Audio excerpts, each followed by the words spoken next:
Saying no can be one of the most liberating things that you do in your life. We often think we need to say yes all of the time because we want to make others happy. And we say yes to ourselves often to get that quick dopamine drip, that momentary happiness that doesn't last. But I want us to dig deeper into why it is actually okay to say no to other people and to yourself. Let's get started.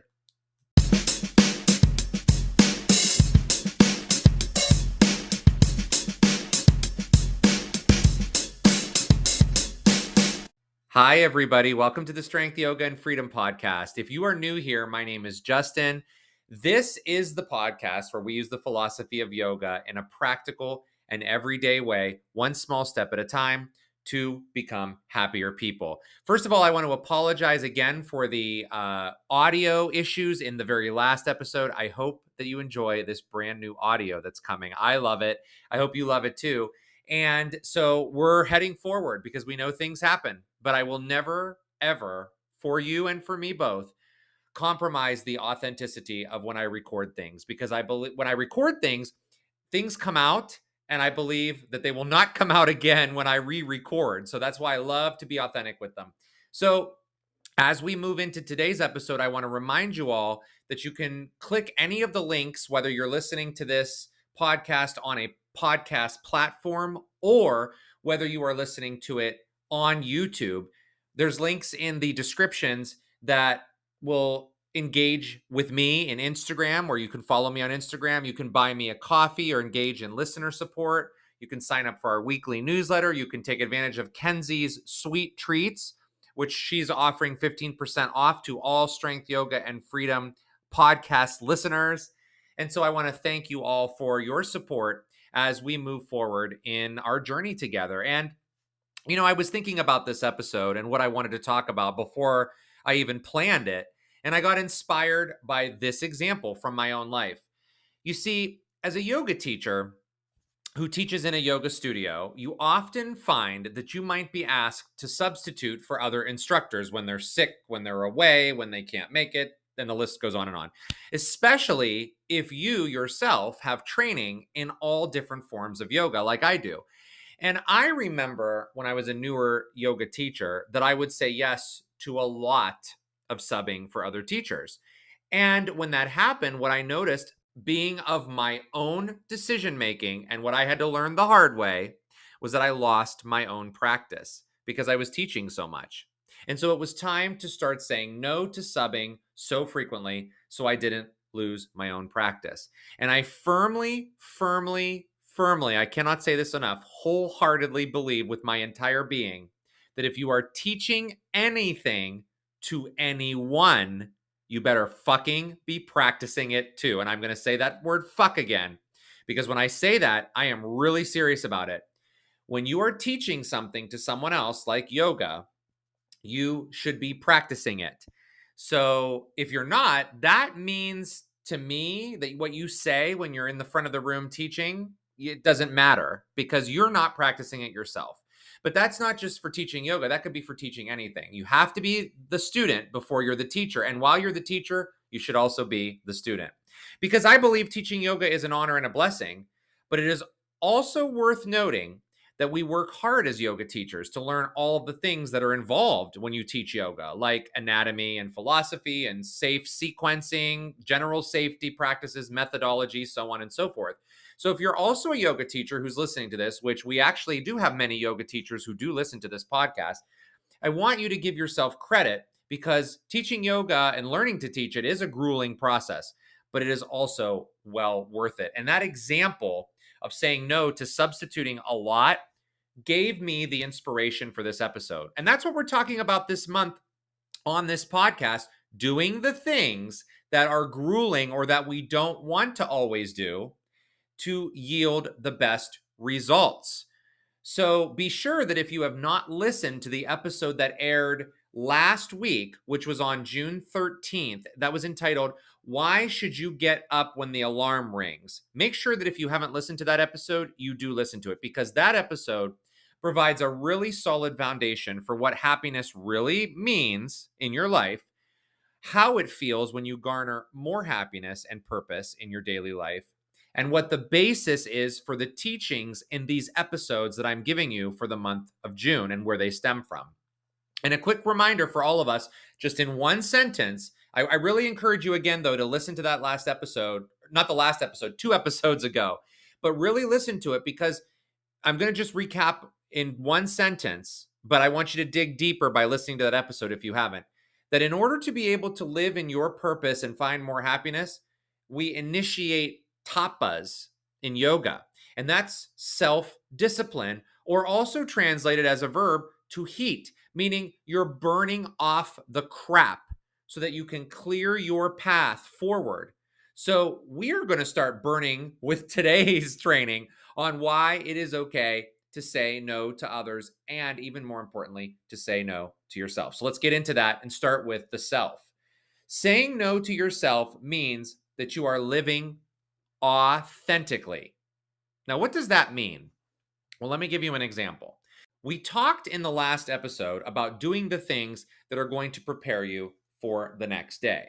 So, when that thought comes up in your mind that you can sit down and have a glass or two or three or a bottle of wine before you get your clothes ready for the next day, or your bag ready for the next day, or your lunches for school, or whatever it is, your water bottle, you basically have two choices when that thought pops into your mind. You can say yes to having the wine, or you can say no and go get your shit done. And when it's done, then you can sit down and have your glass of wine or whatever you're going to be doing. Now, what does this have to do with authenticity? Well, it has to do with the fact that you are living in purpose.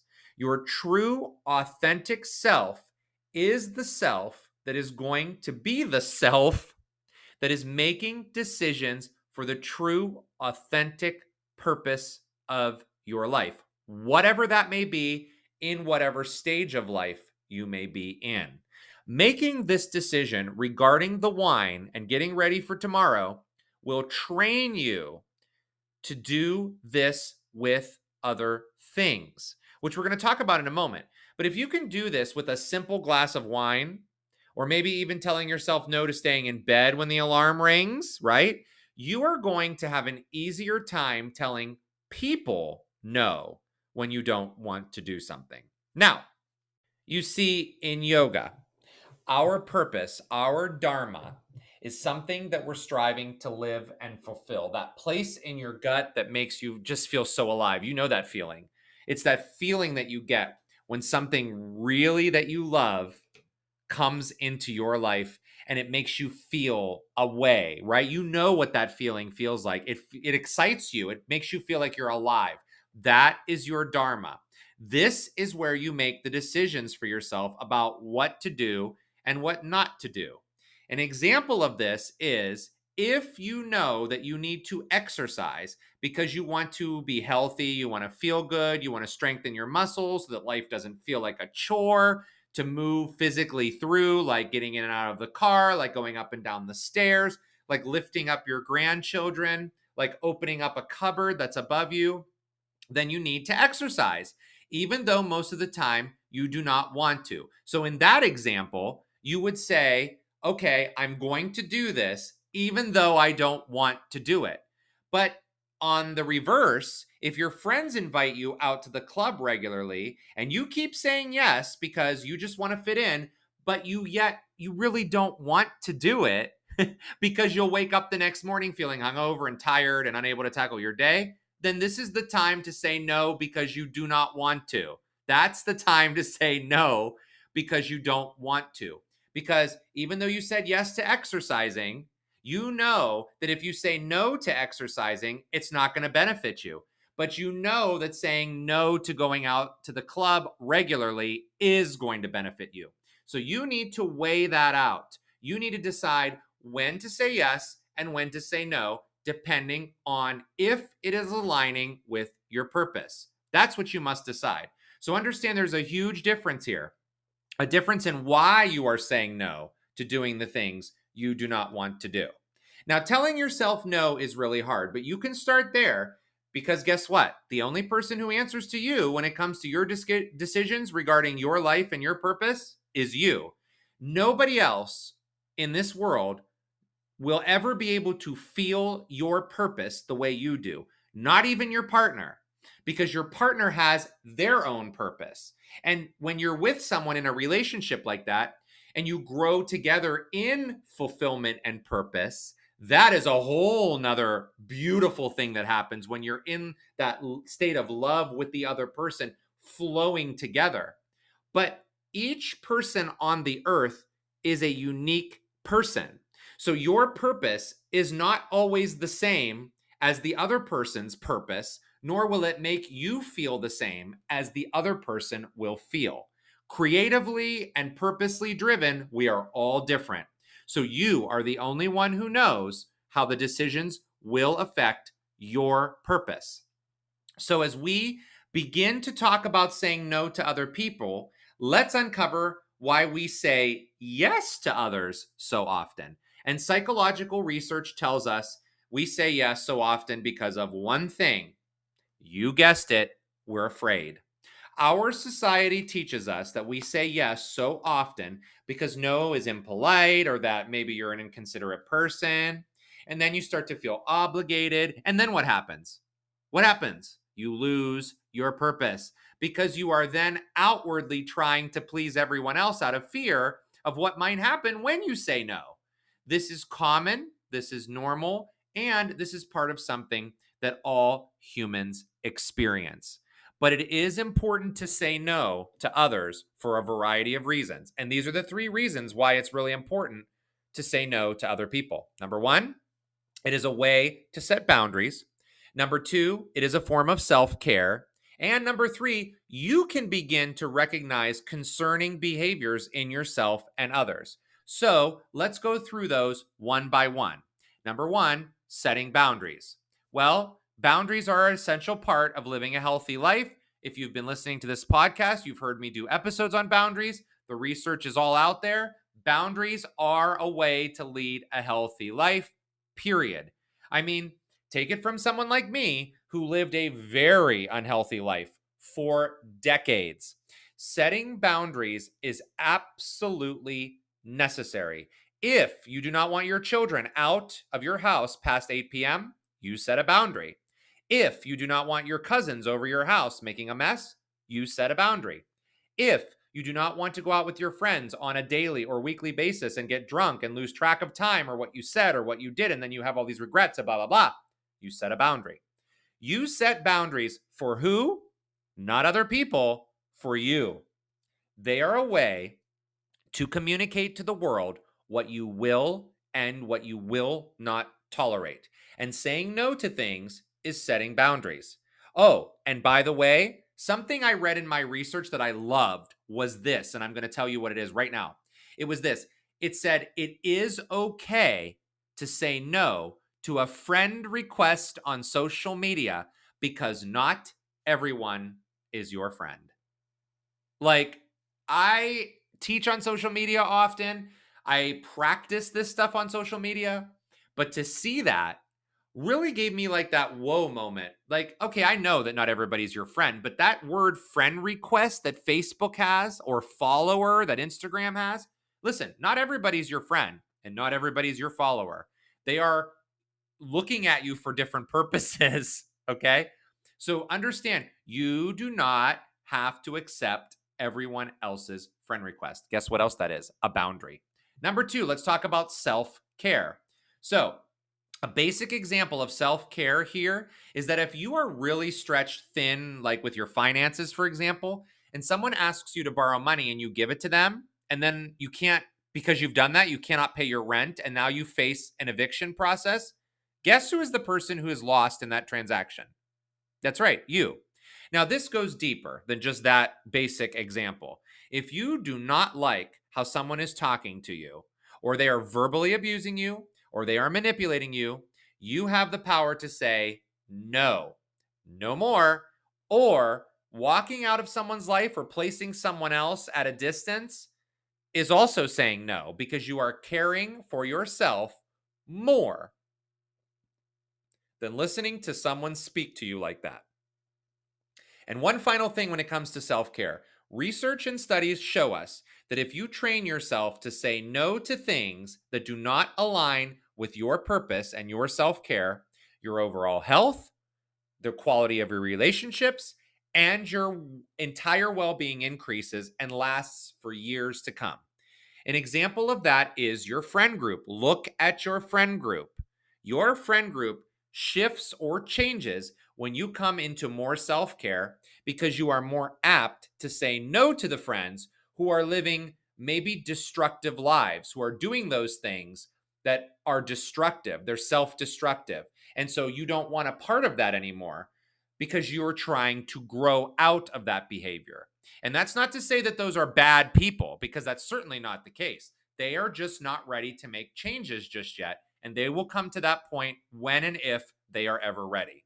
Now, number three, this one is a little bit more serious, and it is recognizing the behaviors in yourself and others. Now, as you tap more into self care and boundaries, et cetera, you are going to start noticing behavior patterns even more so that you will notice a key difference in yourself and others when you start going down this route of changing your behavior and being purpose driven. By this, what we're talking about is that these tools are being used for empowerment and personal development. So if you find that for yourself specifically first, that you start to withdraw or you lose interest in things or your eating patterns change or you feel isolated or depressed, it's time to seek professional help and attention, which is easily accessible and it's easily available. In fact, as I often say, you should always be talking to your trusted medical professional for advice if you feel like things are too overwhelming for you. And that may mean one thing to you and one thing to someone else. So you may also recognize these signs, not only in yourself, but maybe in others. These are signs of a potential serious health condition, almost as though if you've ever been involved, like in an intervention with someone, when you're trying to help someone else with a substance abuse problem.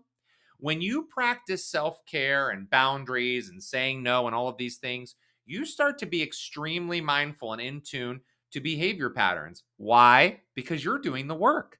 You're doing the work. You're living in tapas. You are burning away the crap so that you can head down the path to help yourself. And getting yourself help or help for others that you love is another tool in the kit that will allow you to move forward. So take these tips, these 3 tips of setting boundaries and self care and recognizing the concerning behaviors, and take them and start formulating in your life, where are there areas that I need to start saying no in? Who are the people I need to start saying no to? What are the things I need to say no to doing? Because if it's not aligning with your purpose, then it's time to say no. And I want to say one final thing. I am not suggesting in any way, shape, or form that you should always say no to going out and having fun. You should definitely be going out and having fun. There is a lot of value in being around other human beings, as we know, staying connected with each other, and so on. So when you're out there having a good time, you should enjoy all of that. Look for the patterns, though. It's one thing to go out every so often and have yourself a great time. You should. It's a reward. It puts the icing on the work you're doing, on the cake, the work of the cake that you're baking. It puts that icing. Your life gets super enhanced by that. But when all you're doing are things that are, quote, fun and addictive and give you momentary happiness but not long lasting, then it's time to start taking a look at why those patterns are happening. So, when you find your happiness today, because you will, I hope that you enjoy it. I hope that you absolutely take moments to just say, this feels amazing, because you deserve it. And on our next episode, a phenomenal guest will be joining us. His name is Brian. I cannot wait for you to hear the conversation that he and I have about purpose and about changing your life through yoga and through the philosophy of yoga and through breathing. And his story will inspire you, as it certainly inspired me. So watch out for that next episode. Subscribe to the YouTube channel. so you see it when it comes out. Hit the follow button on your podcast platform so you know it's coming out. It's going to be out on Thursday, and I cannot wait to share it with you. See you then.